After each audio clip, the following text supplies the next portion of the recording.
Victoire nette et sans bavure du Barça, 5-0, petite manita pour finir cette tournée de pré-saison. Débrief à chaud, c'est parti.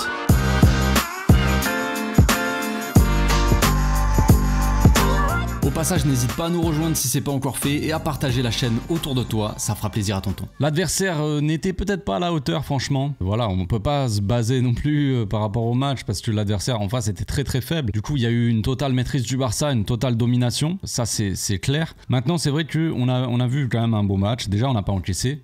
Ce n'était pas le cas des deux d'avant. Celui d'avant, on avait pris 3 buts. L'équipe, comme je l'ai dit, en face était certes beaucoup plus faible, donc c'est normal aussi qu'ils aient été déjà moins dangereux, donc qu'on n'ait pas encaissé. C'est assez logique. Maintenant, on a senti une équipe assez sérieuse, mais comme je l'ai dit, difficile à dire de se baser sur l'aspect défensif. J'avais envie justement de voir un clean sheet déjà, personnellement. Moi, c'était mon objectif pour le dernier match. Maintenant, bon, est-ce que l'équipe était trop faible pour de toute façon marquer, je ne sais pas, mais en tout cas, je voulais pas encaisser. Donc objectif atteint me concernant. Maintenant, il y a encore quelques petites choses que je trouve un peu bizarres. Alors, c'est pas forcément négatif, ça peut s'expliquer aussi parce que c'est la préparation et que les jambes sont un peu plus lourdes peut-être parce qu'il y a une grosse préparation, gros travail physique de l'équipe. Donc forcément, bon, que tu aies des joueurs qui aient les jambes un peu lourdes, ça peut se comprendre. Donc ça, à la limite, c'est pas très grave. Maintenant, c'est vrai que la première mi-temps et la deuxième est totalement différente, j'ai trouvé. C'est ce qu'on a vu un peu dans les deux autres matchs aussi. C'est une première mi-temps avec une équipe un peu plus lente, on va dire. Il y a moins d'intensité, il y a moins de pressing, tout ça. Et la deuxième qui rentre direct, il y a un gros changement d'intensité et dans le pressing surtout. Là, on l'a vu, deuxième mi-temps. Les mecs pressés faisaient un contre-pressing et un pressing très agressif, très très haut sur le terrain. Et ça se jouait un petit peu plus vite. Ça jouait avec un peu plus d'intensité et ça combinait aussi un peu plus. Alors évidemment, quand vous avez Dani Olmo au milieu, peut-être un Dani Olmo en forme en plus, parce que là, pour le coup, il a fait un bon match, j'ai bien aimé. Contrairement à ces deux premiers matchs. Quand vous avez Dani Olmo au milieu qui se balade un peu entre les lignes, évidemment que les combinaisons, elles vont un peu plus... ça va un peu plus vite peut-être. Sur Olmo, il a tendance il a fait quelques fois des petites... il va chercher le 1-2 par exemple à un moment avec Rashford sur le but de Tony Fernandez. À un moment donné, il laisse passer le ballon pour je sais plus qui, peut-être Rashford qui était dans l'axe, je sais pas. Il laisse passer le ballon, il fait son appel direct, l'autre il le sert dans la prof. Il y a des choses intéressantes, tu vois, ça combinait un petit peu plus en deuxième. En première, on essayait de passer par l'axe. Bon, on a vu une charnière centrale qui avait beaucoup de mal à relancer aussi, à casser des lignes. Peut-être que ça s'explique aussi. Deuxième mi-temps, on avait Kubarsi Christensen. Ça jouait un peu plus, disons, c'est un peu plus simple pour faire des relances, pour essayer de trouver des solutions dans l'axe, trouver les milieux de terrain. Évidemment qu'en deuxième mi-temps aussi, tu as un mec comme Pedri au milieu qui distribue les ballons sans problème. Mais ouais, c'était un petit peu plus dynamique en deuxième. J'ai préféré la deuxième mi-temps. Maintenant, voilà, il faut que toute l'équipe, elle monte en puissance. Chacun un petit peu de temps de jeu et puis voilà. Bon, me concernant en tout cas, mes top joueurs, je partirais sur Lamine et sur Gavi, surtout en première mi-temps évidemment. Lamine qui a vraiment élevé son niveau, en tout cas son intensité, je dirais plutôt. Parce que les premiers matchs, on avait un Lamine Yamal un peu tranquille, même s'il était plutôt bon, mais tranquille. Il démarrait un peu doucement. Là, on l'a senti vraiment en feu. La première mi-temps, elle est assez flamboyante de la part de Lamine. Il faisait des différences dès qu'il touchait le ballon et il se passait un truc, mais encore plus que d'habitude, disons. Et un Gavi toujours top, franchement, sur la lancée de son match d'avant, très bon. Il a mis un doublé, excellent au milieu de terrain, qui était toujours très dynamique. Gavi, dès qu'il a le ballon, déjà il apporte énormément de solutions en bougeant, évidemment, mais voilà, toujours tourné vers l'avant, contrôle. Il va te faire un contrôle orienté, il va toujours essayer d'aller chercher vers l'avant.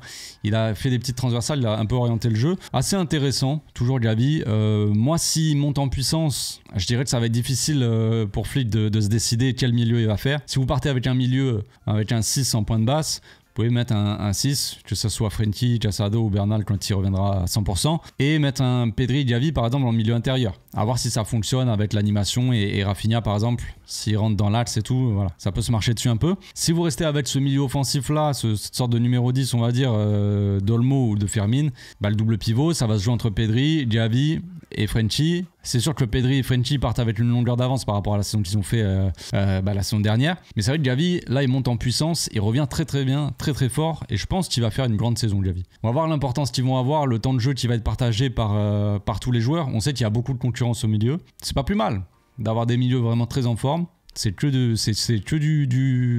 positif pour l'équipe. Sinon, j'ai bien aimé, donc comme je l'ai dit tout à l'heure, le match d'Olmo. Vraiment, la différence est assez visible entre ces premiers matchs là, de pré-saison qui étaient presque... Il flirtait avec le catastrophique. Parce que c'était vraiment pas bon. Hein. Moi, j'aimais pas du tout. Là, sa deuxième mi-temps, elle est un peu plus... il est un peu plus tranchant, un peu plus précis que ce soit dans ses passes, dans ses dribbles, dans ses combinaisons, tout ça. Il y a un peu plus de précision, un peu plus de tranchant. C'est le Dani Olmo qu'on a envie de voir. Même s'il n'a pas été masterclass, voilà. Mais il a été quand même meilleur que dans les derniers matchs, je trouve. Rashford aussi, à noter qu'il a joué dans l'axe. Voilà, on sait que Ferran Torres, il n'était pas disponible, il était surcharge musculaire, donc il pouvait pas jouer. Lewandowski, on savait qu'il allait pas jouer tout le match, donc on se demandait en deuxième mi-temps qui va jouer dans l'axe. Rashford donc a joué dans l'axe, lui qui avait principalement joué sur la gauche dans les 2 premiers matchs. Ben, vous savez quoi, il a été plutôt intéressant. Il a marqué un but, son premier but évidemment avec le Barça, donc ça reste positif. On sait que Rashford, s'il a un bon ballon comme ça dans la surface, il a une sacrée frappe de balle. On sait qu'au bout d'un moment, il va pas avoir besoin de 15 frappes pour marquer. Ça, j'en suis persuadé. Quand il joue un peu sur le côté, ben évidemment qu'il est un peu plus loin des cages, donc il doit tenter sa chance d'un peu plus loin. C'est sûr que si vous le rapprochez un peu des cages, avec sa puissance de frappe, sa qualité de frappe, ben c'est sûr qu'il va pouvoir marquer un peu plus de buts. Maintenant, c'est vrai que dans l'axe, il y a beaucoup de concurrence, enfin beaucoup. Il y a Lewandowski qui part à mon avis titulaire, ou peut-être en concurrence vraiment avec Ferran Torres. On va voir qui va avoir l'avantage. Ferran Torres qui avait fait des bons matchs la dernière fois. Mais bon, on sait que Rashford peut jouer dans l'axe, c'est une possibilité.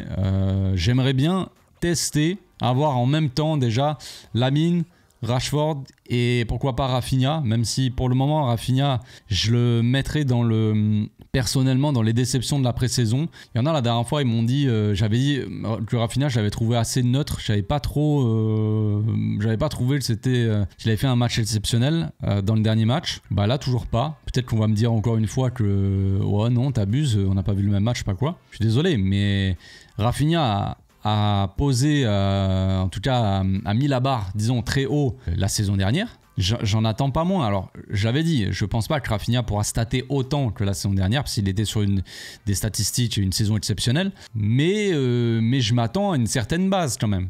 Et là je trouve que c'est une mini déception, disons. Rafinha, pour le moment, il fait pas une pré-saison exceptionnelle. Désolé pour les fans de Rafinha, machin, mais voilà, je dis ce que je pense, je suis honnête, quoi, tout simplement. Ça veut pas dire que je dis Rafinha, faut le vendre, Rafinha est nul, machin. Je dis juste que pour le moment, ce qu'il montre, c'est pas assez, quoi, c'est tout.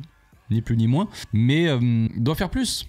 Franchement, avec le statut qu'il a depuis la saison dernière où il a pas brassard de capitaine, il sort une saison monumentale, t'as un certain statut, il faut garder cette dynamique là quoi, et pas se relâcher hein. Bah après je ne doute pas que le gars il se relâche pas et tout, tranquille, on connaît un petit peu Rafinha, on sait que c'est un bosseur. Mais il va falloir faire plus quoi.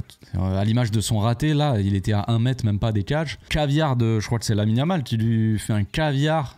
Il est seul, je sais pas comment il fait pour louper. Sinon, chez les jeunes, Tony Fernandez qui est rentré. Bon, j'en avais déjà parlé depuis un moment, Tony, mais c'est vrai que c'est un joueur qui a beaucoup de talent. C'est probablement le meilleur joueur offensif du Barça B la saison dernière. Surtout après le départ d'Unai Hernandez, on en avait déjà parlé. C'est lui qui avait pris le lead de cette attaque. Il avait joué au début de saison ailier. Deuxième partie de saison, il a plus joué milieu de terrain offensif, comme une sorte de numéro 10 si vous préférez. Un peu dans le rôle que peut tenir Olmo ou Fermin. Et il avait été très très intéressant avec l'AB. Là, cette fois-ci, il est rentré ailier gauche. Donc vous savez que l'ailier gauche, dans cette équipe-là, il rentre dans l'axe. Pour laisser le couloir au latéral gauche. Donc là, c'était Geoffrey Torrens qui a fait aussi une bonne deuxième mi-temps, j'ai bien aimé. La pré-saison de Geoffrey Torrens, elle est plutôt satisfaisante, hein, je trouve. Est-ce que c'est assez pour être vraiment la doublure de Baldé? Je ne sais pas. Mais pour l'instant, je trouve qu'il fait une bonne pré-saison. Voilà, parenthèse fermée sur Geoffrey. Tony, ouais, vraiment très bon. Dans un rôle un peu plus d'ailier axial. On sait que c'est un joueur qui aime bien se balader dans l'axe, Tony Fernandez, qui est plutôt axial, qui est plutôt un milieu de terrain. Il aime bien se retrouver entre les lignes, combiner et se projeter dans la surface, un peu comme Olmo au final. C'est pas le même style, mais dans les déplacements, je parle. Et voilà, là, il a marqué un beau but après une belle combinaison. D'ailleurs, pour moi, c'est la plus belle séquence, la plus belle action collective du match. Pas individuelle, parce que Lamine Yamal, il a fait des dingueries. Mais collectivement, j'ai bien aimé. Olmo qui va chercher le 1-2 avec Rashford qui redescend chercher le ballon dans les pieds. Il joue le 1-2 avec Olmo lance en profondeur Tony. Vraiment, il y a eu un mouvement entre trois joueurs, une sorte de jeu en triangle, très intéressant. Et ça, j'aimerais le voir beaucoup plus souvent. En première mi-temps, on l'a pas vu une seule fois, j'ai l'impression. En deuxième, on a eu cette séquence-là. J'attends un peu plus de ce genre de séquence. J'aime bien quand on joue de manière directe et verticale, dans le style purement fleet, tu vois. Ok, mais je trouve qu'on devrait aussi savoir de temps en temps faire vraiment des combinaisons comme ça, alterner un peu ces deux forces-là, parce qu'on a des joueurs pour le faire. Des joueurs de ballon, des joueurs qui, dans les petits espaces, peuvent se sortir ce genre de choses. Donc ça serait bien d'alterner de temps en temps une sorte de tiki-taka à l'ancienne, et comme à la bonne vieille époque, et aussi de temps en temps savoir jouer de manière verticale et très directe. Un défenseur qui va envoyer en profondeur Rafinha, ou je ne sais qui, ou Rashford ou quoi, pour aller directement au but. Oui, faut avoir ces deux-là, ces deux armes-là pour déstabiliser les adversaires. Donc Tony, j'ai bien aimé. Pedro aussi. Dro Fernandez qui a été titulaire d'entrée. Il a été titulaire d'entrée. Il a fait plutôt de bonnes choses. Hein. Il a montré qu'il a du talent. Maintenant, c'est vrai que physiquement, on sent que c'est pas un joueur qui est encore totalement développé. Ça, c'est normal. Voilà, c'est un jeune joueur. Tout ça, tu vois que physiquement. Mais techniquement, tu vois qu'il a le talent. Tu vois la vista aussi du joueur. Tu sens que c'est un joueur spécial. Tu sens qu'il a du talent, ça c'est indéniable. Maintenant, je pense que Flick va pas forcément le prendre. Je pense que le plan n'est pas qu'il intègre l'équipe première là juste après la pré-saison. Je pense qu'il va retourner avec les équipes inférieures. Je pense qu'il va plutôt aller avec la B plutôt que parce que là il était en juvénile B. Il alternait un petit peu avec les juvéniles A. Je pense que là il va jouer avec la B, essayer de se développer, de temps en temps faire les entraînements et avoir cette dynamique de groupe avec l'équipe première. Enfin surtout dans les entraînements, mais jouer plutôt les matchs avec la B et arriver à se développer un petit peu plus peut-être physiquement pour le long terme, pour intégrer l'équipe première sur le long terme. On sait qu'il a énormément de talent, donc ça il y a zéro problème avec ça. Donc voilà, comme je l'ai dit, j'ai bien aimé le match dans son ensemble. On a surdominé le match, ça il n'y a pas de problème. L'équipe en face était très faible, donc difficile de juger notre défense, notre qualité défensive, surtout quand on démarre le match avec Ronald Araujo et Gérard Martin dans l'axe. On se dit ah ouh, la défense, attention quand même. On a senti des défenseurs beaucoup plus sereins, Christensen et Koubarsi. Malheureusement, Koubarsi est sorti blessé. Je ne sais pas si c'est grave, j'ai pas eu le temps de voir. Là, j'ai fait le débrief, j'ai pas vu si c'était. J'espère que c'est juste un petit coup, c'est rien de spécial parce qu'on a déjà Inigo qui a des problèmes physiques. Koubarsi commence aussi. On sait que Christensen et Ronald ont tendance à être quand même des joueurs qui se blessent assez souvent. Le début de la saison, c'est le 16 août. Attention les gars quand même. À tout moment, on démarre la saison avec Ronald Araujo et Gérard Martin dans l'axe. Je sais pas trop quoi. Je sais pas trop. Et comme je l'ai dit, hein, pour finir donc, deuxième mi-temps, j'ai plus aimé voilà, la deuxième mi-temps. Je l'ai préféré parce que plus d'intensité, plus d'agressivité, plus d'intensité ouais, dans le pressing, des joueurs beaucoup plus agressifs dans leur comportement, disons, et ouais, tu avais un peu plus la dalle, on sentait vraiment ça, quoi, que en première mi-temps c'était assez tranquille, mis à part en première mi-temps Gavi et Lamine, où vraiment tu sentais ils survolaient les débats. Pour le reste, je dis pas que c'était nul, mais c'était tranquille, quoi. Vraiment, on sentait les mecs assez tranquilles. Deuxième mi-temps, t'avais une équipe, un collectif beaucoup plus concerné, beaucoup plus agressif. Collectivement, en tout cas, tu voyais le pressing, tout ça, c'était le jour et la nuit. Donc, est-ce que ça s'explique par la préparation ? Est-ce que l'équipe première, là, enfin l'équipe première, je veux dire l'équipe de la première mi-temps, je sais pas, a fait un gros travail physique, par exemple, avant le match et tout ça. Du coup, ils étaient un peu plus fatigués que la deuxième, j'en sais rien, je saurais pas dire. Mais ça doit s'expliquer, mais je n'ai pas l'explication à vous donner, malheureusement. On se retrouve bientôt pour une nouvelle vidéo, les amis. Je vais mettre sur Instagram, je vais mettre en story une boîte à questions. On fera une petite FAQ de pré-saison. Voilà, qui concerne un peu la tournée, et puis les objectifs de cette année, à quoi s'attendre avec l'effectif, tout ça. Enfin, ça dépend de vos questions, évidemment, mais c'est sur ce sujet-là, quoi. Je vous souhaite une très bonne journée, je vous dis à bientôt. Ciao, ciao.